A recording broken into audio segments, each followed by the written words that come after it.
내 삶 속에서 어떻게 선교적 교회로서 실천할 수 있을까라는 제목으로 마지막 마무리를 해볼까 합니다. 첫 번째 설교의 주제는 선교적 교회를 지향하라 였습니다. 두 번째 지난주에는 이렇게 그들 속으로 들어가라, 세상 속으로 들어가라 라는 주제로 말씀을 나누었습니다.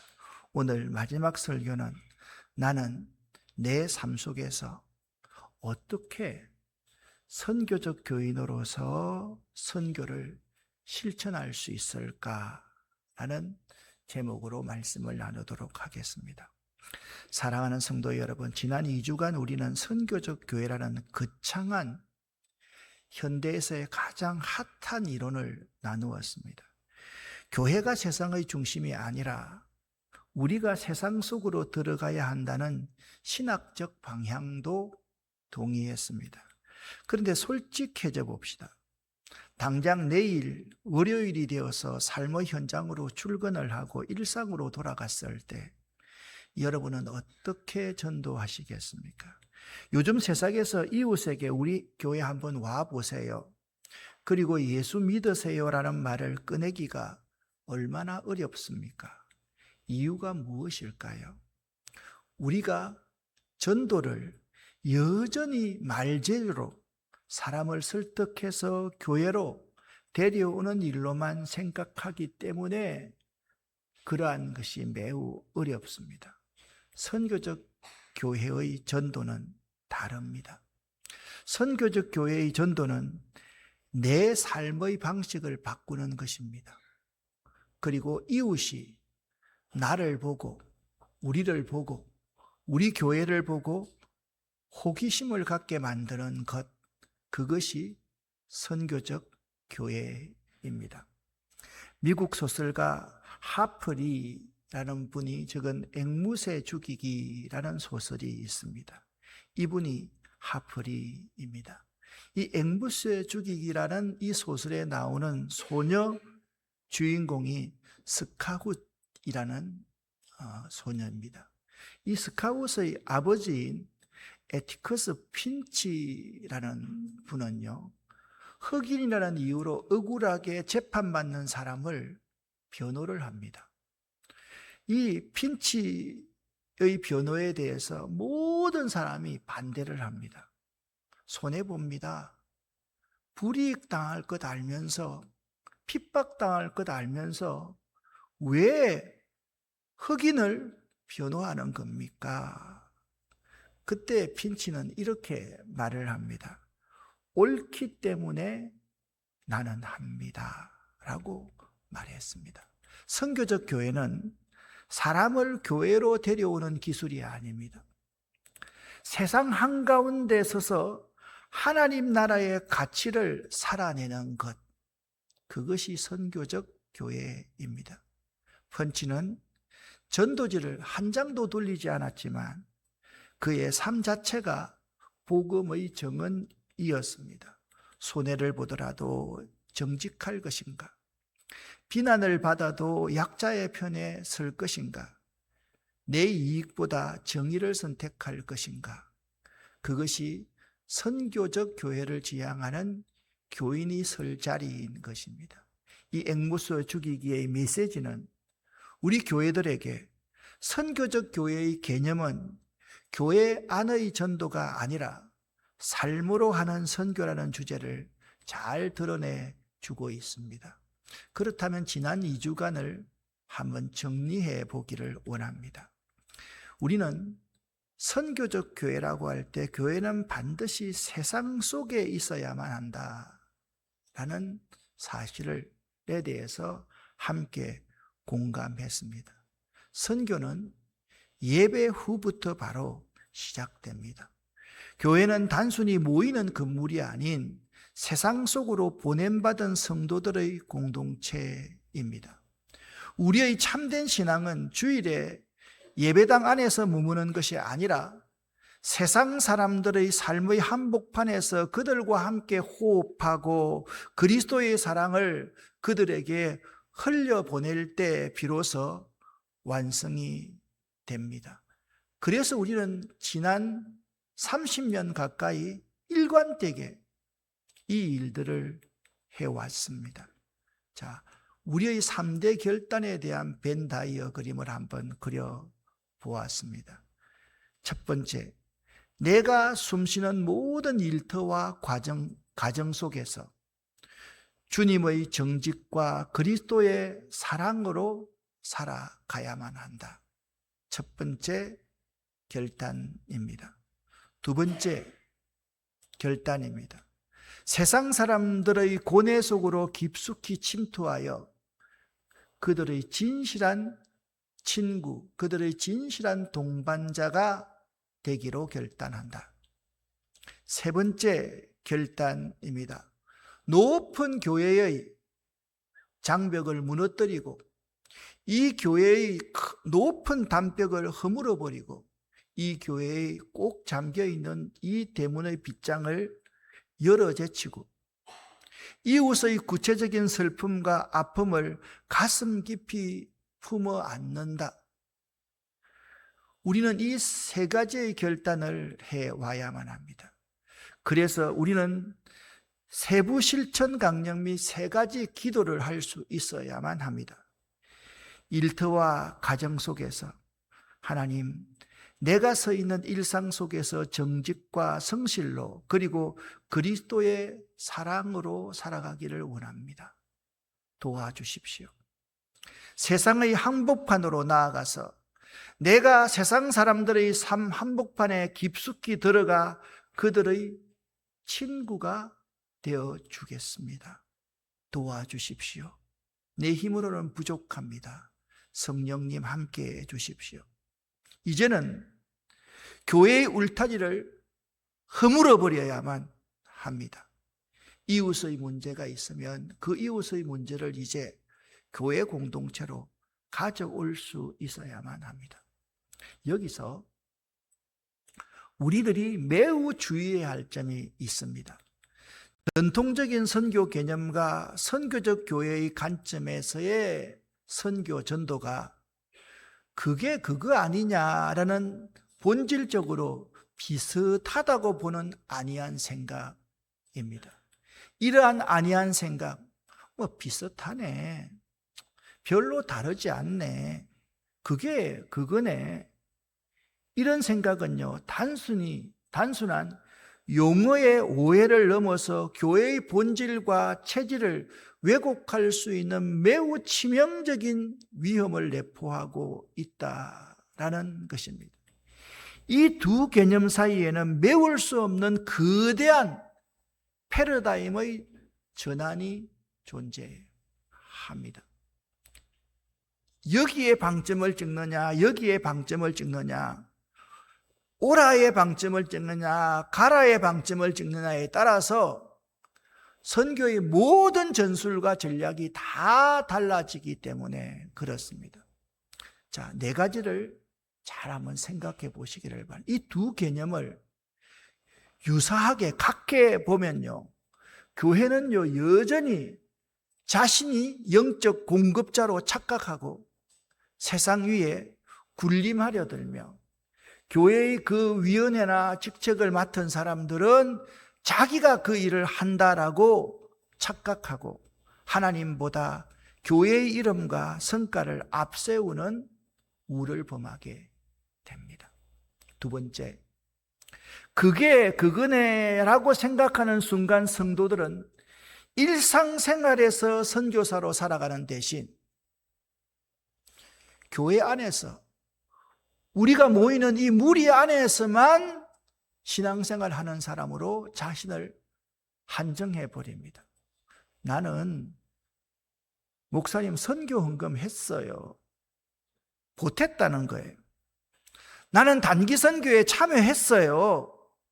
그러니 선교적 의무를 다했다는 자기 만족과 안일함에 빠질 수가 있다라는 점입니다. 세 번째입니다. 그게 그거라고 생각하는 그 순간 세상 속에서 빛과 소금으로 치열하게 살아가야 할 성도들을 영적 무기력증에 빠뜨리고 맙니다. 그래서 교인들을 오직 내 교회 안에, 그 목사님의 목회 아래, 오직 교회 건물 내부의 종교 활동에만 매몰된 유약한 신자들을 길러냅니다. 한국 교회 거의 90% 이상은 교인들을 오직 교회 건물 내부의 종교 활동에만 매몰하도록 만드는 그러한 시스템을 가지고 있습니다. 마지막 네 번째입니다. 이 네 가지는 매우 중요한 문제입니다. 이 둘의 차이점을 모르면 교회는 지역사회 속에서 고립된 섬처럼 됩니다. 세상 사람들에게는 자기들끼리만 좋은 이기적인 집단, 꼰대 집단으로 비춰서 복음의 문을 스스로 가로막는 존재가 그 교회고 그 교회 목회의 방향이 된다라는 사실을 알아야만 합니다. 제가 이 네 가지가 매우 중요하기 때문에 그림으로 한번 표현을 해 보았습니다. 자, 전통적 개념을 가지고 있으면요, 우리 교회가 한다는 거예요. 그러면 교회가 주체가 됩니다. 우리 교회가 주체가 됩니다. 하나님이 사라지게 됩니다.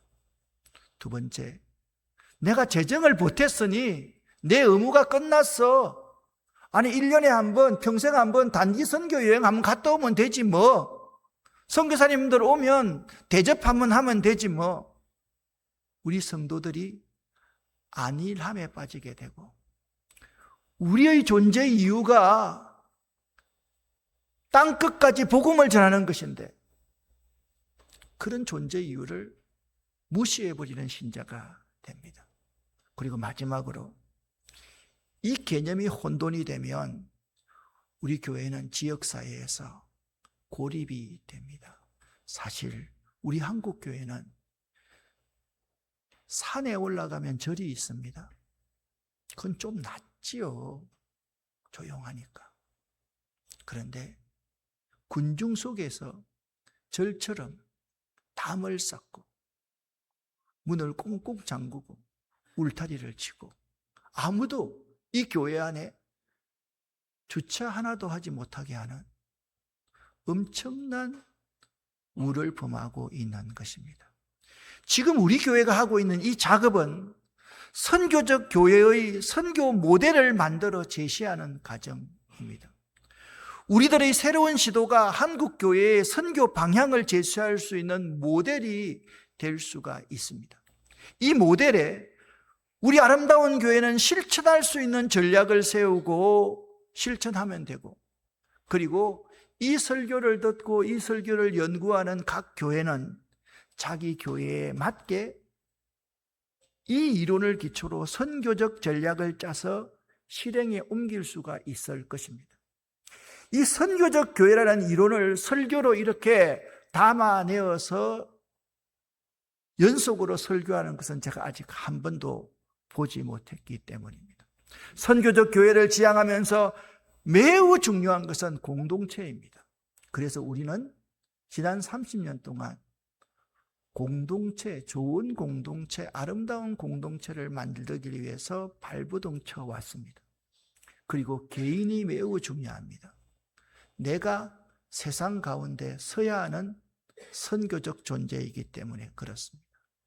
그런데 개인과 공동체가 매우 중요하면 이 공동체의 지도자와 영적 지도자와의 바른 관계가 잘 유지되어야만 합니다. 이게 굉장히 위험성이 있는 것입니다. 지도자들이 하나님의 선교의 개념을 잘 습득해야만 합니다. 자신을 드러내는 것이, 그 공동체를 드러내는 것이 아니라 하나님의 선교, 미쇼데이에 동참한다라는 사실을 한순간도 잊어서는 안 됩니다.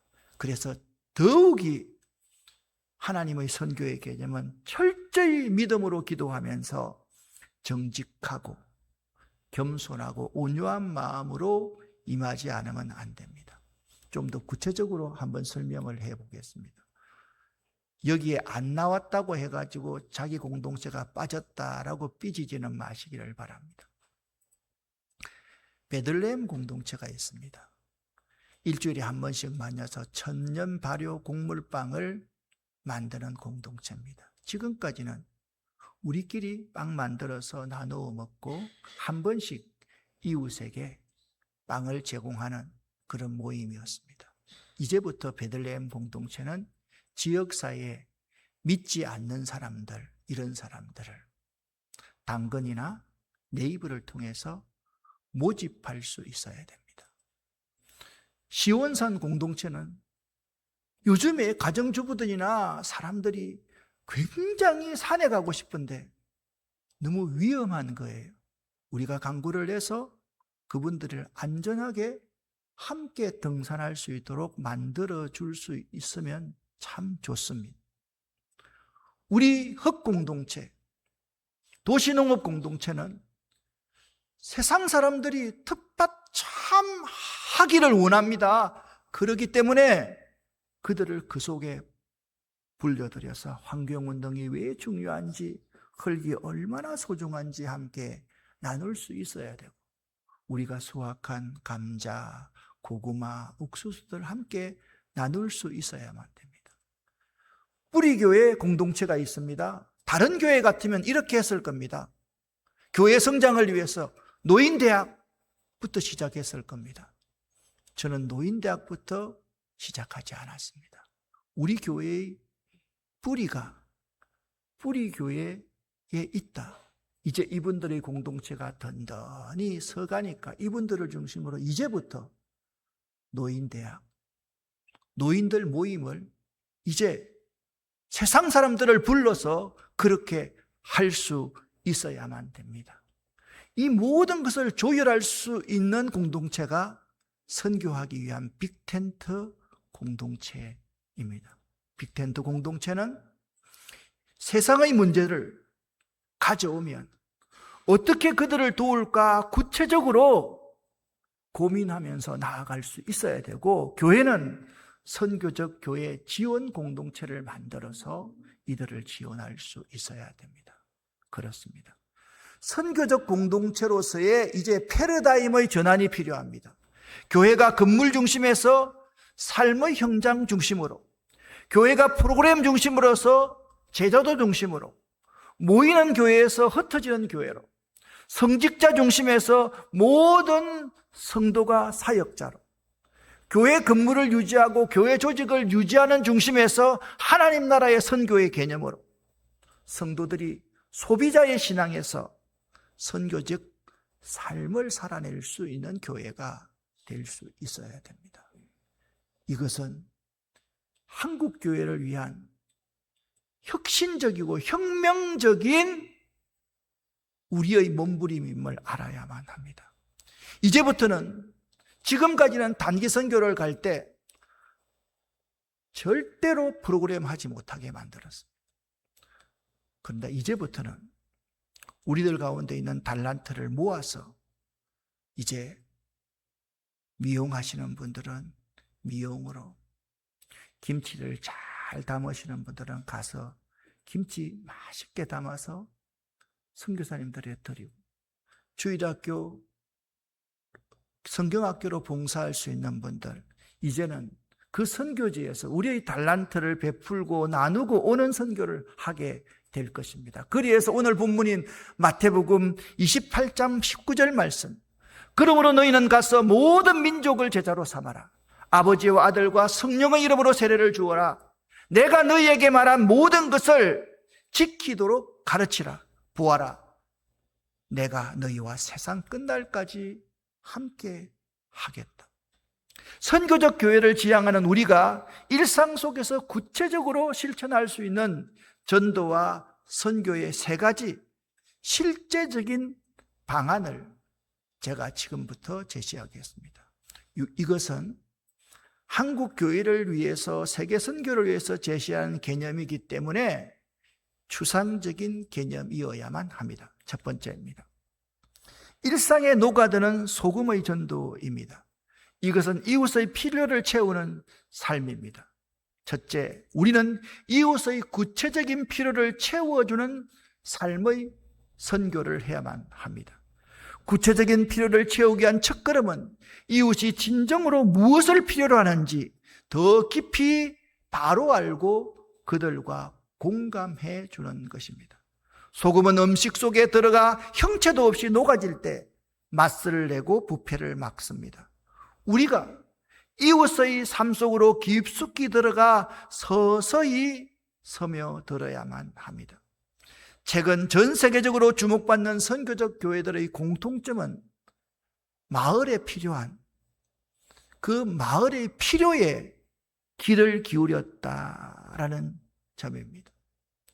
자, 예를 들면 우리 교회 집사님 가운데서 텃밭 농사를 하는데 토요일의 농부 해가지고 유튜브 활동을 합니다. 그 조회수가요 굉장합니다. 이렇게 우리의 달란트를 활용할 수 있으면 좋습니다. 우리 아름다운 교회가 모든 것을 다 할 수 있다고 생각하지는 않습니다. 단지 일상에 녹아드는 소금의 전도 방안을 우리가 함께 고민해 갈 수 있어야 됩니다. 이웃을 집으로, 교회로, 환경센터로 초대해서 따뜻한 식사를 한 끼 대접하거나 차 한 잔을 나누면서 장벽을 허무는 작은 환대의 문화를 만들어 가는 것입니다. 자신이 가진 지식이나 기술 혹은 일상의 물품을 대가 없이 이웃과 나눔으로써 공동체적인 유대감을 형성할 수 있습니다. 이웃이 질병, 사별, 사업 실패, 이혼 등의 큰 위기를 맞이했을 때 말로만 위로하는 것이 아니라 병문안을 가고 슬픔의 자리를 함께 지키며 구체적인 그들의 필요를 챙겨줄 수 있습니다. 우리가 대단한 영적 지식을 전하기 전에 이것이 중요합니다. 저 사람들은 왜 아무 대가 없이 우리 동네의 아픔과 필요를 채워줄까? 저 사람들은 왜 아무런 이익이 없는데 저런 일을 할까? 이 질문이 이웃의 마음에 심기게 되는 것, 그것이 소금의 전도입니다. 두 번째 방안입니다. 관계 속에 스며드는 빛의 전도입니다. 환대와 경청의 선교입니다. 두 번째로 우리는 조건 없는 환대와 경청을 통해 관계 속에서 빛을 발해야만 합니다. 빛이 비추면 어둠 속에서 길을 잃은 사람이 위로를 얻고 길을 찾습니다. 오늘날 수많은 현대인이 겪는 가장 큰 질병은 외로움과 고독함과 소외감입니다. 사람들은 자신의 이야기를 진심으로 들어줄 한 사람을 간절히 찾고 있습니다. 가장 강력한 전도의 요구는 거창한 언변이 아니라 밥 한두 번 함께 먹는 것과 차 한 잔 마시면서 서로의 마음을 여는 것입니다. 일터에서 우리 이웃이 마음 아파 낙심해 있거나 외로워하는 이가 있다면 먼저 다가가서 커피 한 잔을 건네면서 이렇게 물어보는 것입니다. 요즘 많이 힘들어 보이시는데 별일 없으시죠? 제가 이야기를 좀 들어드릴게요. 내 주장을 하기 전에 상대방의 아픔을 묵묵히 들어주는 경청, 그리고 상대를 판단하지 않고 그대를 받아들이는 이 환대가 일어날 때 그 관계 속에서 그리스도의 빛이 그 마음의 어둠 속으로 스며들게 될 것입니다. 진정한 선교는 신뢰의 관계라는 징검다리를 건너서 찾아오기 때문에 그렇습니다. 세 번째 방안입니다. 일터와 삶의 현장에서 드러나는 선교입니다. 정직함과 겸손한 실력, 탁월한 실력입니다. 셋째로 우리의 일터와 일상이 곧 선교 현장이 되어야만 합니다. 여기도 우리 교회 유명한 코미디언 되시는 분들이 세 분이나 앉아 계시는데 저는 시간 있을 때마다 이분들의 채널에 들어가서 이분들 걸 자주 봅니다. 얼마나 자랑스러운지 모릅니다. 우리의 일터 그 자체가 선교 현장입니다. 여러분, 종교적 언어를 사용해야만 선교가 아닙니다. 농부는 정직하고 친환경적인 방법으로 생명을 살리는 먹거리를 키워낼 때, 직장인은 이익보다 양심을 지키며 탁월하게 업무를 수행하면서도 겸손하게 자기 실력을 드러내지 않을 때, 기업가는 직원을 가족처럼 아끼고 공정하게 경영할 때 그 자체가 거룩한 선교입니다. 어느 그리스도인 사업가의 이야기입니다. 그는 속임수가 가득한 시장에서 손해를 보더라도 철저하게 정직한 제품만을 만들어 공급했습니다. 주변 사람들은 미련하다고 비웃었지만 시간이 흐르자 시장 사람들의 입술에서 공감하는 말들이 나오게 됐습니다. 저 사람이 만든 것은 무조건 믿고 살 수 있어. 신뢰가 쌓여가기 시작했습니다. 나중에 한 거래처 직원이 이 사장님께 물었습니다. 사장님은 왜 그렇게 미련할 정도로 정직하게 일합니까? 그때 그는 조용히 이렇게 대답했습니다. 제가 믿는 하나님께서 정직한 분이기 때문입니다. 우리가 삶의 자리에서 보여주는 정직과 성실, 겸손한 실력, 탁월함은 그 어떤 설교보다 강력하게 그리스도를 증거하는 선교적 메시지가 됩니다. 선교적 교회의 마지막 퍼즐은 바로 여러분 자신입니다. 그리고 여러분 자신이 아름답고 좋은 공동체의 일원이 될 수 있어야만 됩니다. 거창한 계획 대신 이번 한 주간부터 시작하여 작은 실천을 하나 해보는 것입니다. 그 실천을 내가 속한 좋은 공동체를 통하여 함께 해보는 것입니다. 지친 동료에게 따뜻한 격려의 말 한마디 건네기, 이웃의 무거운 짐을 함께 나누기, 나의 일터에서 작은 이익보다 정직을 선택하기, 우리가 있는 그곳에서 소금처럼 녹아지고 빛처럼 은은하게 밝혀질 때 세상은 우리의 착한 행실을 보고 하늘에 계신 우리 아버지께 영광을 돌리게 될 것이기 때문입니다. 그리고 마태복음 28장 19절 20절 말씀이 우리들의 삶, 우리 공동체의 삶을 통해서 세상으로 스며들어 갈 것입니다. 저는 마태복음 29장 19절 말씀이 매우 중요하다고 생각합니다. 그러므로 너희는 가라. 세상 속으로 가라.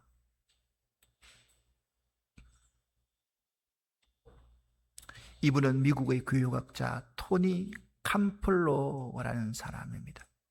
이 토니 캄플로가 실제 있었던 이야기를 그의 강의를 통해서 전 세계 사람들을 울린 실화를 여러분에게 소개하도록 하겠습니다.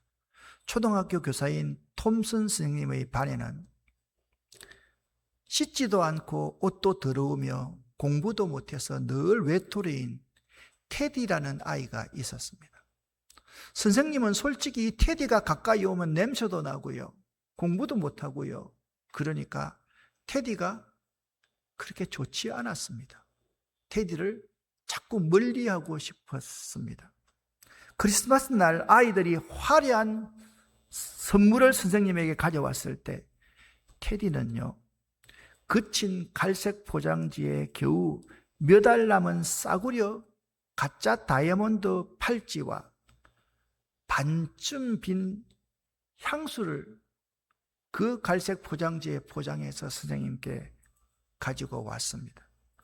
다른 아이들은 이 테디의 선물을 보고서 비웃었지만 선생님은 그래도 선생님이기에 팔찌를 끼며 어머, 테디 참 예쁘구나, 그리고 그 반쯤 남은 향수를 손목에 뿌렸습니다.